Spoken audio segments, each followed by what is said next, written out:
It is incredibly scary to learn that there are only 7% of dermatologists that are people of color. So that is a huge reason for me to continue with Skinergy, because it's that educational part of the business that's become a big, important part of it for me to just share my story and be in community. That was Priscilla Jiminian, founder of Skinergy Beauty. And this is Epicenter NYC. We connect our communities to news, information, and each other. I'm your host, Amber Castillo. In her late 20s, frustrated with products that failed to treat her hormonal acne and hyperpigmentation, Priscilla Jiminian turned to the cherished skincare traditions of her Dominican roots. Recalling childhood memories of her mother's remedies, she went to the Dominican Republic, connecting with the local cosmetic formulator to craft what would become Skinergy's flagship dark spot correcting cream, a breakthrough for people of color. Today, I sit down with Priscilla to learn more about how this led to a transformative beauty brand. She shares her frustrations with one-size-fits-all solutions and why Skinergy's community-focused products empower those who often feel overlooked in the beauty industry. Before we jump in, a quick message from our team. Hi, I'm Mariana from the Epicenter NYC team with a quick health update. Flu, RSV, COVID, and stomach viruses are creating an epidemic, making public spaces, including schools, virus hotspots.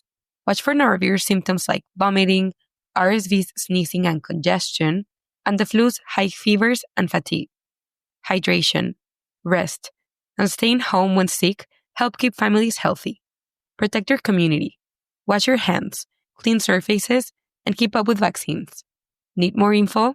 Email hello@epicenter-nyc.com or text 917-818-2690. Now back to the show. Here's my conversation with Priscilla. I'm Priscilla Jiminian, and I am the founder and CEO of Skinergy Beauty. We are the trusted solution for hyperpigmentation since 2017, and we are located in New York City. Could you tell me more about your business? It essentially started because I was struggling with hormonal acne very late in my life. I'm 38 now, and I started to get hormonal acne in my late 20s. And I was incredibly frustrated with everything that I tried. I tried everything in the US market that was supposed to be good for hyperpigmentation, dark spots, acne marks, all that. And I realized that even if I went to the dermatologist, nothing was really working for me. And if it did work for me, it would take probably more than 6 months to even over a year for it to work. And hearing from experts like dermatologists also prescribing things that were not necessarily catered to people of color or gentle for skin of color, I realized that I kind of needed to do something. And I'm pretty much a person that's like self-motivated. And so I remember when I was a little kid, my mom used to always bring products from the Dominican Republic for our hair and for our skin. And especially her, she tried everything. She used everything for her skin from DR. And I went to the Dominican Republic during my grandmother's 80th birthday in 2017. And while I was there for probably close to 2 weeks.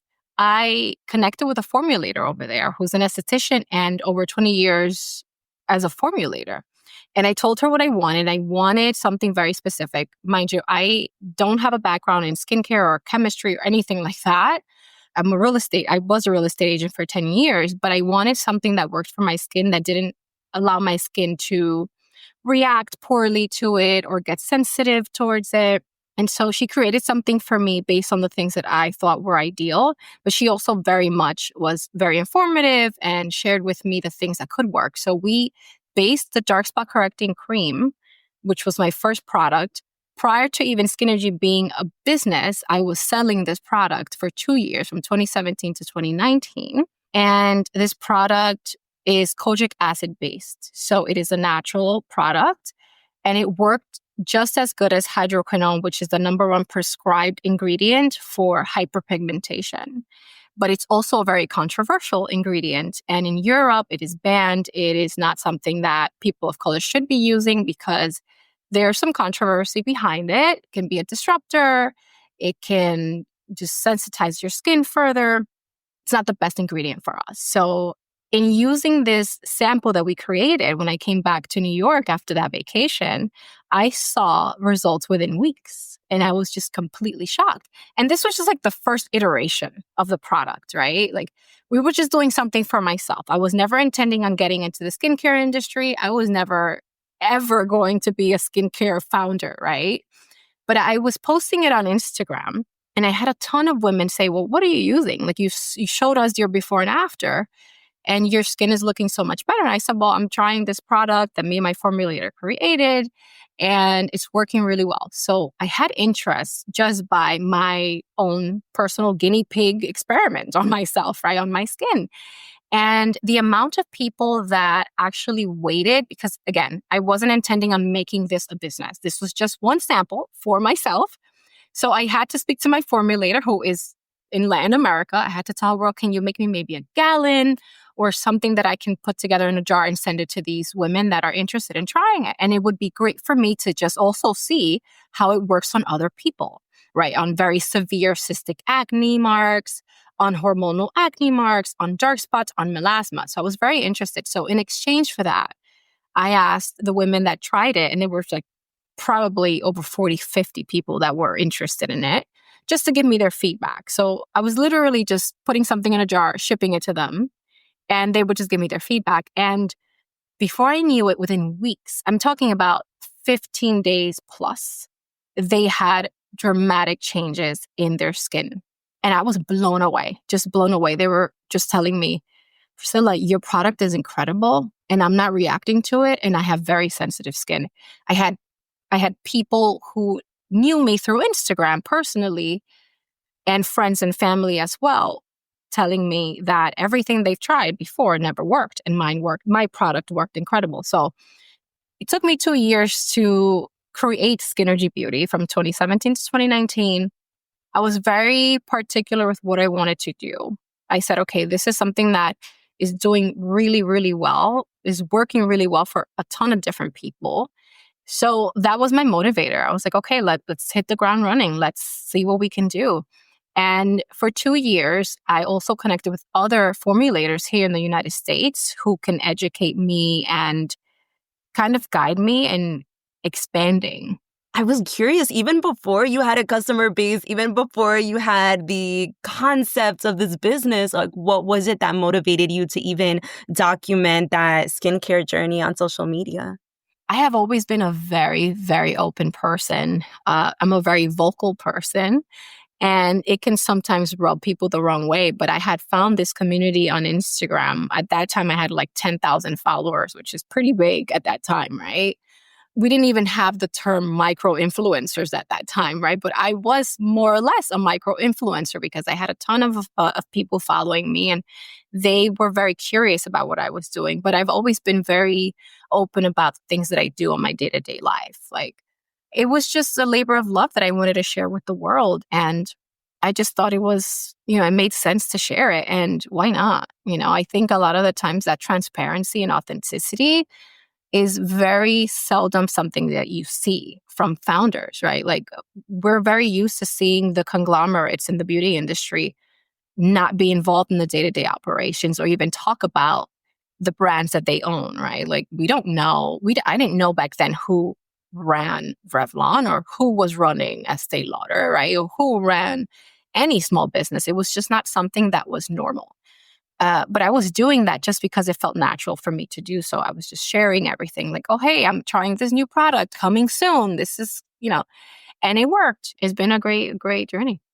What challenges did you have when you were first starting the business? Going at it alone, I think it was one of my biggest challenges because I'm a very self-reliant person. I truly believe in autonomy and relying on yourself for everything, right? But in building a business, I felt very, very alone, essentially because nobody in my family has ever done what I've done, right? And I didn't have any friends that were doing what I was doing. Everyone has had a very stable career in their lives, and so did I. But it just felt incredibly daunting to do it alone. I also bootstrapped. I've never raised any funds. I've never, at the very beginning, I never took out a loan because the business was also so early on that banks were just not lending anything to any brands, right? So I gave myself 2-3 years to build a company to show proof to a bank, should I need a line of credit or a credit card for the business, that I have pretty decent revenue and year-over-year growth. And essentially that's what worked. And I eventually relied on business credit cards and loans that I took advantage of during the pandemic because they were available for small businesses. So that was essentially the struggle for me, was having to do everything on my own. And being a solopreneur is not for the faint of heart. It is not something to be celebrated. I really do believe that it's commendable to be a solopreneur, sure. But the stress would take over many days. I would have to be up at 4 o'clock in the morning. I'm talking about no sleep until 4 or 5 o'clock in the morning because my vendors were in China. So my inventory, such as my jars and my bottles and my labels and my boxes, were being created in China to minimize expenses, but also to outsource and make sure that I'm keeping the business afloat. I had to make that decision. But when I'm asleep, they're awake, on the opposite side of the world. And so my sleep schedule was incredibly just destroyed. I think my physical health struggled and my mental health struggled a lot because I was doing it alone. And you could never explain to somebody the day-to-day, right, of running a business. It's something that unless you experience it, you can't comprehend it. So it got easier after a while because you build systems and you have, a set way of doing things, and you learn to rely on people to do certain things for you. Like I have a lot of friends that would do things with me: shipping, packaging, labeling, filling. I had restaurant grade sterilizing equipment, and I did all of that. But I was growing so fast, which is a great thing, right? But I didn't have the help. So my friends became my employees, and they worked with me, and it was fun because we got a lot of, we got to bond through doing something like that. But they were incredible. A lot of my friends helped out. My sister helped out. My parents helped out whenever they could. So it was fun. Yeah. What would you say being a small business owner means to you? Being a small business owner means having the liberty to express myself fully. I am a person that truly believes in being fully, wholly you and exploring the things that your dreams tell you to explore. I've always been a dreamer. In fact, my Instagram handle was New York Dreamer for many years. And I've always lived in my head. I've always been a person that dreams a lot, has very vivid dreams.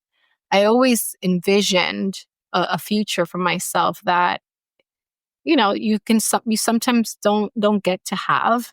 And I'm not even there yet, right? Like I'm just not a person that's okay with just, stagnation. For me, that doesn't work. For me, it's just challenging myself to explore different parts of me. I'm very much a person that believes in finding yourself through whatever, path you take. What brings you the most joy in running your business in now about to be year 7? Oh my God, my customers, 100%, my community, I can't emphasize enough, and I can't stress enough how important it is for me to have that connection with them. I mean, the amount of photos that I've gotten, I've had women who struggle with eczema use my products, and they go, "Oh my God, let me show you." Like I had this woman who had like patches of eczema, like eczema patches on like the inside of her elbows. She showed me the difference by using my dark spot corrector. Couldn't believe it. Hearing these individuals tell me just how impactful my products have been, not for the skin, because yes, it's going to work for your skin, right? And I'm very confident about that. But what it does to your confidence, to me, that is the cherry on top. Like, it's just so beautiful to hear people from, I don't know, Utah and Australia. I have customers in Australia that pay $30 for UPS to ship one product, and they will come back every 90 days for it because it is that life-changing. So for me, that is the most beautiful thing, and it's the biggest joy in my life. And what are your future plans or your vision for Skinergy? I'm definitely definitely wanting to enter retail, essentially because that is the way right now for CPG brands. I want to get into retail, not because I just want to get into retail, but because if I need to reach a different and a new customer base, that is the way. And people are going back to shopping in store. So that for me is essential to keep the company afloat. I want to be in community. I want to be sharing my story. But I also want to talk about the psychological effects of hyperpigmentation. That has been my focus since last year, because I've been doing a lot of research on it. And it is staggering to know the percentages of people that have dark spots and have dark spots for the rest of their lives. It is incredibly scary to learn that there are only 7% of dermatologists that are people of color. So that is a huge reason for me to continue with Skinergy, because then how do my customers and how do I go to a dermatologist that's maybe, I don't know, non-person of color? How can you tell me that your product is going to work for me? How do you know? Unless you have clinical studies, but they don't. So it's that educational part of the business that's become a big, important part of it for me to just share my story and be in community. And what advice would you give other small business owners or aspiring solopreneurs, as you said? I always say to execute. That is always my advice. I think a lot of people, they have ideas and they become so enthralled with just the idea that they fail to progress and take action. So you have two components to creating a business. It's the idea, the inception of it, and the actions you take to make it whatever it is that you want it to make, right? You want it to be. And I always tell people you need to execute. I don't care how many ideas you have, but you have to take the steps toward it. It's just not going to work unless you take the step. Yeah, but there's so many excuses, right? I have a million of them, but you can take little steps. These are called atomic habits that will get you to where you want to get to. And so, yeah, it's focusing on the end result. What do you want? Be incredibly clear and concise with what your story is, what your mission is. Don't do things because it's trendy. Do things because it's coming from the heart and you really want to serve your community. I wasn't intending on being a skincare founder, but here I am, right? And that's what motivates me and keeps me going. What do you think is the community's role in your business? I think my community's role in Skinergy Beauty is being the drivers and the motivators behind what I do. Their role is to keep me going and keep me grounded and humble, to make sure that I'm showing up authentically. Yeah, that's great. And when you say community, could you define what that community is for you? My community is the sanctuary that a founder needs. It's the foundation that I build upon. It's literally what drives and motivates me to continue to grow the business, because I know that I am serving them. It started off very much like, female, African American, Latina, or Middle Eastern, Indian, whatever. All of those, like black and brown. The black and brown community was very much my demographic. And then I started to get incredible testimonials from men who were using my products. And then it grew to almost everyone. I've had women in their 50s and 60s that are not people of color use my products and love them, because what we struggle with, sometimes non-people of color don't struggle with, right? So we're more prone to hyperpigmentation, dark spots, and all that. But they are more prone to sun damage. So sunspots on their hands, on their face, on their chest. It's a very, very it's a very normal skin condition that they may struggle with, right? And so I don't have a specific community that I target anymore, because I always say anybody under the sun can use Skinergy Beauty, because if you're exposed to the sun, then you are going to struggle with hyperpigmentation, whether it's because of, acne, or you expose yourself to the sun, or melasma because of pregnancy. It's all hyperpigmentation. It falls under that category. And can you just share where folks can find you? We are D2C right now, www.skinergybeauty.com. We are also on Amazon.com. You just search Skinergy Beauty and you'll find us there. We have our products also on Walmart.com, and we are also on Wolf & Badger online. To learn more about Priscilla's award-winning skincare products designed for darker skin tones, visit Skinergy Beauty's online store, linked to in our show notes. You can also follow them on Instagram and TikTok at Skinergy Beauty for updates and skincare tips. And if today's episode resonated with you, share it with a friend. We'd also love to hear from you. Leave us a review or reach out to us at hello@epicenter-nyc.com. That's all for today. Thanks for listening, and thanks for supporting us as we do our best to support our community. We couldn't do it without you. For more stories like this, make sure to subscribe to our newsletter at epicenter-nyc.com. Our intro music is All the Pretty Horses by Caravika. You can find more of their music on their website, linked to in our podcast description.